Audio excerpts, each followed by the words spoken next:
মর্মান্তিক, আন্ডারপাসে জল। Rail line পেরোতে গিয়ে মুর্শিদাবাদে 3 নাবালকের মৃত্যু। রেলের বিরুদ্ধে গাফিলতির অভিযোগে সরব স্থানীয় বাসিন্দারা। অন্যদিকে পশ্চিম মেদিনীপুরে ঝুঁকি রেল লাইন পারাপার। লেভেল ক্রসিং এর দাবিতে সরব স্থানীয়রা।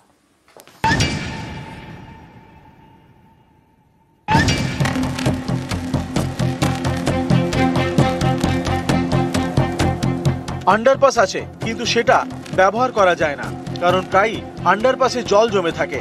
তাই আন্ডারপাস থাকা সত্ত্বেও বাধ্য হয়ে ঝুঁকি নিয়ে রেল লাইন দিয়ে যাতায়াত করতে হয়। এই ঝুঁকির যাতায়াতেই বিপত্তি। মুর্শিদাবাদের শামশেরগঞ্জে দুর্ঘটনা। রবিবার ট্রেনের ধাক্কায় প্রাণ গেল 3 নাবালকের।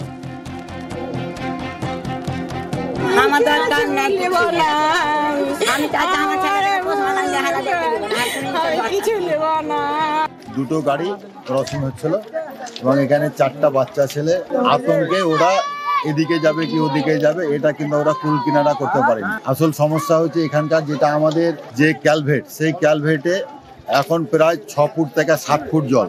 এই রাস্তাতে মানুষ যাতায়াত করতে পারে না, এখন বর্তমানে রেলের উপর দিয়ে যেতে হয়। নিমতিতা স্টেশন লাগোয়া শিবনগর। এখানেই 4 নাবালকের বাড়ি। 4 জনই বন্ধু, সকলের বয়স প্রায় 10।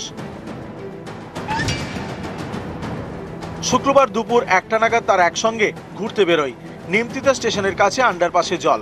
4 বন্ধু এদিন রেল লাইন ধরেই হাঁটছিল। তখন আপ ডাউন 2 লাইনে লোকাল ট্রেন চলে আসে। কোন দিকে যাবে তা বুঝতে পারেনি কেউই। ট্রেনের ধাক্কায় ঘটনাস্থলেই 3 জনের মৃত্যু হয়। কয়েক বছর আগে শিবনগরের নিমতিতা স্টেশনের কাছে এই আন্ডারপাস তৈরি করে রেল। অভিযোগ, শুরু থেকেই জল জমার সমস্যা, কারণ জল নিকাশির কোনো ব্যবস্থা করা হয়নি। তাই আন্ডারপাস তৈরি করার পরেও বেশিরভাগ সময় রেল লাইন দিয়ে যাতায়াত করতে হয়। এতেই বিপত্তি, মৃত্যু 3 নাবালকের। দীর্ঘদিন ধরে এই আন্ডারপাস হয়েছে। শুরু থেকেই এখানে ওয়াটার লগিনের একটা সমস্যা আছে। বারবার জানানো হয়েছে রেল টপকে মানুষকে পারাপার হতে হয়। আমরা চাই রেল তার প্রতিশ্রুতি রক্ষা করবে। মালদা ডিভিশনের রেল আধিকারিকের বক্তব্য, আন্ডারপাসে জেনারেটরের ব্যবস্থা করা হবে। জল জমলে তা দ্রুত বের করা যাবে। যতদিন তা করা যাচ্ছে না, ততদিন রেল পুলিশ মোতায়েন থাকবে। পশ্চিম মেদিনীপুরের পিংলা। এখানে একদিকে মাদ স্টেশন, আরেকদিকে শ্যামচক স্টেশন। মাঝখান দিয়ে গিয়েছে রেল লাইন। এই রেল লাইনের দুদিকে যাদের বাড়ি, তাদের ঝুঁকি নিয়ে লাইন পেরোতে হয়, কারণ এখানে কোনো লেভেল ক্রসিং বা আন্ডারপাস নেই। 3-4টা হাই স্কুল আছে। ছোট ছোট বাচ্চা ছেলেরাকে লাইনের উপর পারাপার করতে হয়।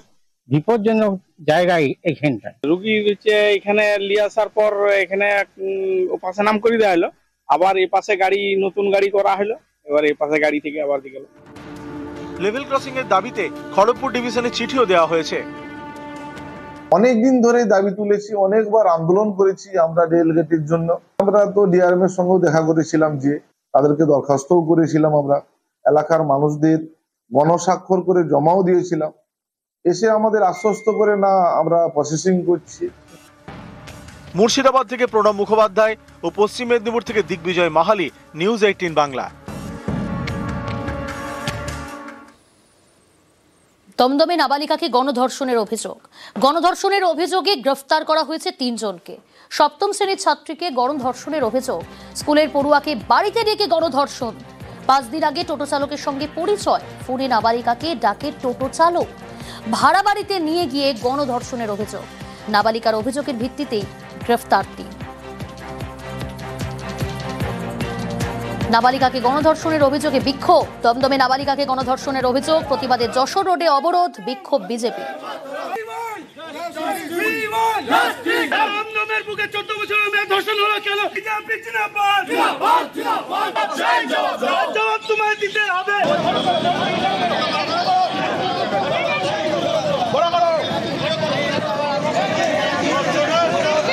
যশোর রোডে টায়ার জ্বালিয়ে বিক্ষোভ বিজেপি, অবরোধ।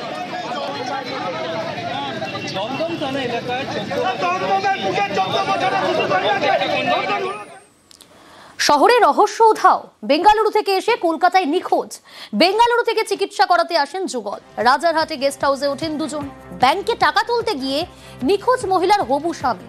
মহিলার অভিযোগ নিতে গড়িমসি পুলিশের। অভিযোগ ইকোপার্ক থানার পুলিশের বিরুদ্ধে। ফেরানো হয় নারায়ণপুর ও বাগুইয়াটি থানা থেকেও। শেষমেশ মাঝরাতে নারায়ণপুর থানায় অভিযোগ দায়ের।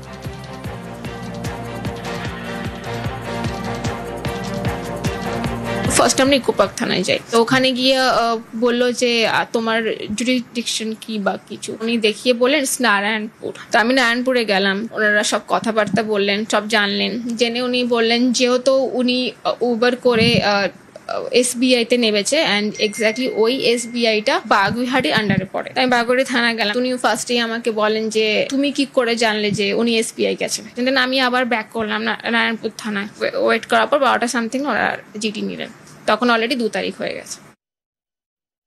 কলকাতায় থাকাকালীন তিনি হঠাৎ করে মিসিং। আমি শুনলাম যে উনি তার 2 মিনিট আগেও ওনার সাথে মোবাইলে কথা হয়েছে। যদি এই ভদ্রলোকের কিছু হয়ে যায় দায় কে নেবে? প্রথমে এই ভদ্রমহিলাকে পাঠানো হলো একটি থানাতে, সেখানে উনি গেলেন, সেখান থেকে বললো যে এটা আমাদের জুরিসডিকশন নয়, সেটা আরেকটা জায়গায়। সেই থানা থেকে আবার ফেরত পাঠানো হয় আরেকটি থানাতে। এরকম 4টে থানা ওনাকে ঘোরানো হওয়ার পরে বিকেল 5টার সময় বোধহয় ওনার কাছ থেকে মিসিং কমপ্লেন নেওয়া হয়েছে। আমার মনে হয় প্রশাসনের এখানে আরো তৎপর হওয়া উচিত এবং এই ভদ্রলোকের অবিলম্বে এনাকে খুঁজে বার করা উচিত। কমপ্লেন করেছেন, সেখানে যদি যথাযথ ওনার মনে হয় যদি যে ওনারা যথাযথ কাজ করছেন না, তাহলে অবশ্যই অনারেবল হাইকোর্টে রিট পিটিশনস ফাইল করা যেতে পারে। কোতোয়ালি থানার আইসির গালাগালি, সোশ্যাল মিডিয়ায় ভিডিও পোস্ট শুভেন্দু অধিকারীর। কৃষ্ণনগরে জগদ্ধাত্রী বিসর্জনে উত্তেজনা পরিস্থিতি তৈরি হয়। পুলিশ পুজো কমিটির বচসায় উত্তেজনা। নির্দেশ না মানায় প্রথমে অনুরোধ পুলিশকে গালাগালি পুজো কমিটির সদস্যদের। এরপরই পাল্টা লাঠি গালাগালি আইসির। পুজো কমিটির বিরুদ্ধে মামলা রুজু পুলিশের।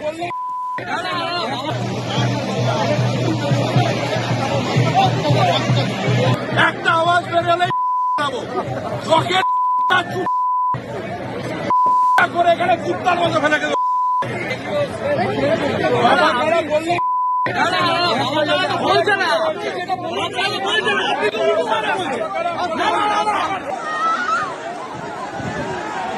যে কৃষ্ণনগরের প্রসিদ্ধ যে পুজো জগদ্ধাত্রী পুজো, জগৎ বিখ্যাত জগদ্ধাত্রী পুজো, চকের পাড়ার যারা উদ্যোক্তা তারা প্রতিমা নিরঞ্জনের জন্য নাকি যাচ্ছিলেন।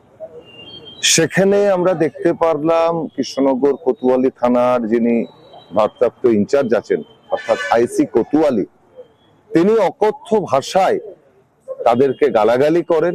সারাউন্ডিং এর মানুষ যারা ওখানে দাঁড়িয়ে দর্শনার্থীরা দেখছেন তাদের উপর আজকে নির্মমভাবে পুলিশ লাঠিচার্জ করলো। ধিক্কার জানাচ্ছি নদিয়া জেলার এসপি কে, ধিক্কার জানাচ্ছি কোতোয়ালি থানার আইসি কে। মাঝখানে যতগুলি পুজো গেছেন, ভাসান হয়েছেন, এত জায়গায় জগদ্ধাত্রী প্রতিমা বিসর্জন হয়েছেন, শুধুমাত্র একটা দৃশ্যের ফুটেজ দিয়ে সেটাকে দিয়ে একটা কুৎসা করছেন শুভেন্দু অধিকারী, এটা একদম ঠিক হচ্ছে না। এই যে এত বড় বাংলায় শান্তিতে দুর্গাপুজো, লক্ষ্মী পুজো, এত বড় বাংলায় কালী পুজো, এত বড় বাংলায় জগদ্ধাত্রী পুজো নির্বিঘ্নে শান্তিতে সুন্দরভাবে ঘটেছে, তার মানে ওখানে এমন কিছু একটা হয়েছিল যেখানে পুলিশকে বিষয়টা দেখতে হয়েছে। ঘটনা নিয়ে অপপ্রচার বলে দাবি পুজো কমিটি। রাজনৈতিক স্বার্থে ঘটনা নিয়ে অপপ্রচার, পুলিশের বিরুদ্ধে অভিযোগ নেই পুজো কমিটির। পুলিশকে লিখিতভাবে জানালো অভিযুক্ত পুজো কমিটি।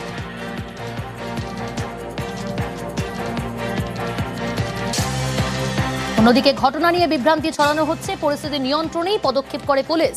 সোশ্যাল মিডিয়ায় পোস্টে দাবি রাজ্য পুলিশের।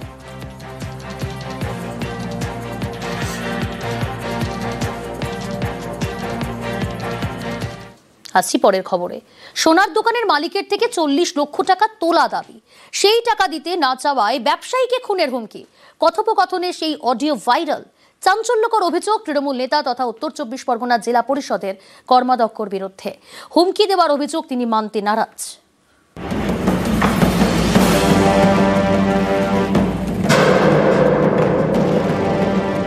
ফোন ধরছিস না কেন? ওদা দেখো, আমি 7-3 তোমার 20 লাখ টাকা দিয়ে এসছি। আমি আর আমাজে আমি এই মুহূর্তে দাদা আর কোনো কিচ্ছু জোগাড় করতে পারিনি। সেটা আসল জায়গায় কেলানি পড়লে ঠিক হয়ে যাবে। হ্যাঁ, সেটা তো তুমি বলতেই পারো। তোলা আছে এভাবেই সোনার দোকানের মালিককে হুমকি। কথোপকথনে সে অডিও ভাইরাল।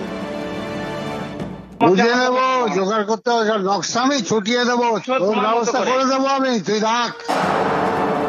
উত্তর 24 পরগনার মসলন্দপুর, এখানকার বাসিন্দা শ্যামল রায়। তার সোনার গয়নার দোকান, প্রায় 40 বছরের ব্যবসা। অভিযোগ, তার বাড়িতে ভাড়া থাকতেন এক সরকারি আধিকারিক। বছর 5 আগে তিনি বাড়ি ছেড়ে দেন।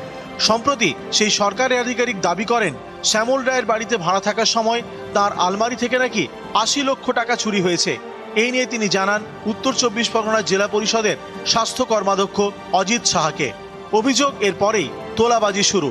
সোনার দোকানের মালিকের দাবি প্রথম দফায় তৃণমূল নেতাকে ২০ লক্ষ টাকা দিয়েছেন, পরে আরো ৪০ লক্ষ টাকা দাবি করা হয়, ফোনে হুমকি দেওয়া হয়। ফোন ধরছিস না কেন? ৪বার ৫বার ফোন করছি, তোর তো ৩ তারিখ আগামী মাসের লাস্ট ডেট। ওদা দেখো, আমি ৭/৩ তোমার ২০ লাখ টাকা দিয়ে এসছি আমি আর রামাজে। আমি এই মুহূর্তে দাদা আর কোনো কিচ্ছু জোগাড় করতে পারিনি। ওসব কথায় কাজ হবে না। আমি একদম অপারক দাদা। পাচ্ছিস কি পাচ্ছিস না, সেটা আসল জায়গায় কেলানি পড়লে ঠিক হয়ে যাবে। হ্যাঁ, সেটা তো তুমি বলতেই পারো। টাকা না দিলে বুঝতে পারবি। আমি জোগাড় করতে পারছি না, আমি দিতে পারছি না। আমি কোনো বুঝে নেবো, জোগাড় করতে হবে, নকশা আমি ছুটিয়ে দেবো, তোর ব্যবস্থা করে দেবো আমি, তুই রাখ।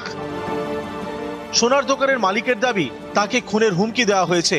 এই ঘটনায় তিনি আতঙ্কে। করোনাকালে আমার ঘরে 2020-তে এক বিএলআরও ভাড়া ছিল। 5 বছর পরে উনি এসে এখন আমার কাছে দাবি করছে 80 লাখ টাকা আলমারি থেকে ভেঙে নেওয়া হয়েছে। একটা মিথ্যা প্রলাপ দিয়ে আমাকে এটাকে চাপিয়ে দিয়েছে। আমার কর্মচারী ছেলেটাকে মারধর করে জোর করে অজিত বাবু মারধর করে 20 লাখ টাকা দিয়েছি। অজিত বাবুকে দিয়ে এসছি আমি তার বাড়িতে। বললো যে কোনো প্রশাসন না, আমরা যেটা বলবো সেটাই শেষ কথা। হুমকির কি আছে? প্রথম কথা হচ্ছে যে ভদ্রলোক টাকা পাবে সেই ভদ্রলোকের টাকা ও চুরি করেছে। কেউ, আমি যদি টাকা না নিই, 1 টাকা দেবো, 20 লক্ষ টাকা দিয়ে দিল। আলমারিতে 80 লক্ষ টাকা ছিল, সেই টাকাটার থেকে 8 লাখ টাকা ওই মহিলাকে দিয়ে বাকি টাকাটা ওরা নিয়ে নেয়, স্বীকার করে নেয় এবং কথা দেয় যে আমি একবারে পারবো না, 3 মাস টাইম দিলে আমি টাকা দিয়ে দেবো। উত্তর ২৪ পরগনা থেকে ক্যামেরায় উজ্জ্বল শিকদারের সঙ্গে জিয়াউল আলম, নিউজ 18 বাংলা।